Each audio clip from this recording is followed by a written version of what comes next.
Guys, I want to talk about traveling New Zealand for free, or next to no money.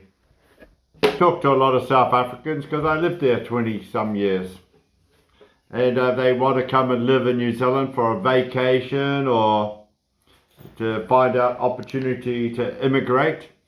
Big puppy. If you want to live and travel around New Zealand and Australia for free, basically you get 2-3 month visas back on back if you can prove to the New Zealand government that you aren't going to be a leech on the government. That's pretty normal. Now, 6 months, I imagine, gives you ample opportunity to apply for jobs. A dear friend of mine from, I think she's from Joburg originally, but she lived a lot in Natal. She applied for 10 jobs a day for 3 months. There's like 340 jobs she applied for, individual CVs and cover letters. But we'll leave that for another story. Maybe I'll interview her on a chat. Problem about traveling after the airline ticket is frequently accommodation. In the last month, I've twice had to pay for accommodation because my wife said once we got a big meeting, a conference, and she didn't want to go to the conference without a proper shower and bath and etc. So we paid $100 in Dunedin for accommodation. And the other time, we were flying out of Wellington, and the fog was so heavy in Invercargill, the plane had to fly back to Wellington. That was to catch the next day flight. So in the last 5 years in New Zealand,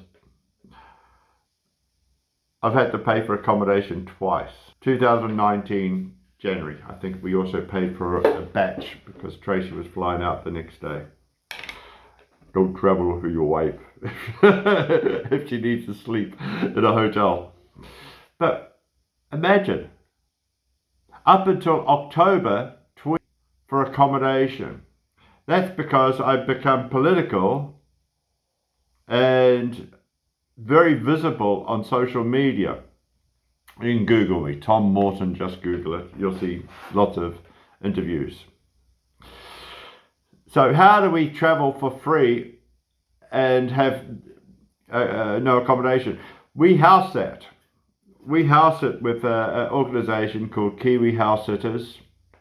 If you sign up, I don't get any money. If you sign up with a code of mine, I get a $10 discount off the next year. So it's no money. But we set up a profile with lots of pets, and Tracy says my grammar on the profile is terrible. Hey, but we are now the #1 house sitters in the country.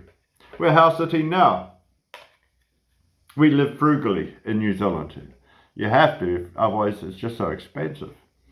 We're house sitting in a beautiful house. It's a beautiful 1980s house. It's got like 5 bedrooms upstairs, master bedroom, and 1, 2, 3, 4, 5, 6 bedrooms. And a retired couple's house. A whole bunch of classic cars. I'm not allowed to drive them, I don't think. I didn't ask, but I guess not. And we just look after a semi-geriatric dog, which is easy. So by house sitting, you set up a profile with something like Kiwi House Sitters. I initially put my work CV on there, which is a terrible work CV. I used to send them an attachment of my work CV. And I sent a police clearance, my police clearance from Africa and Australia and New Zealand. So they knew that I wasn't a criminal, and they saw that I had a work background. Then over time, I come from marketing, and the best reference is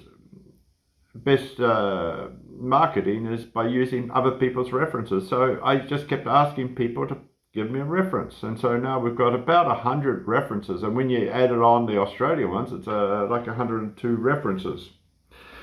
This house sitting is so good. When we went to Australia for a 3-month holiday before the pandemic, we had a 7-week sit in a beautiful neighborhood called Enmore, and very trendy. If you're a hipster, it was a great neighborhood, central Sydney, and everything's for free, and we had a nice time.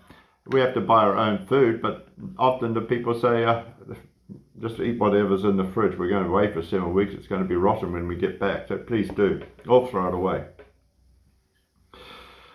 So then the other thing we do is we freedom camp. If you look at my Facebook account or some of my YouTubes, we have a little van, and we converted it ourselves. We didn't spend much money on converting it.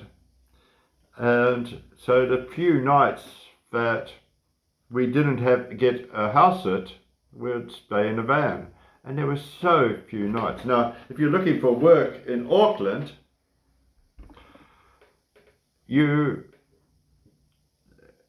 looking for work in Auckland, there's so much house sitting in these Auckland, Wellington, Christchurch, even Hawke's Bay.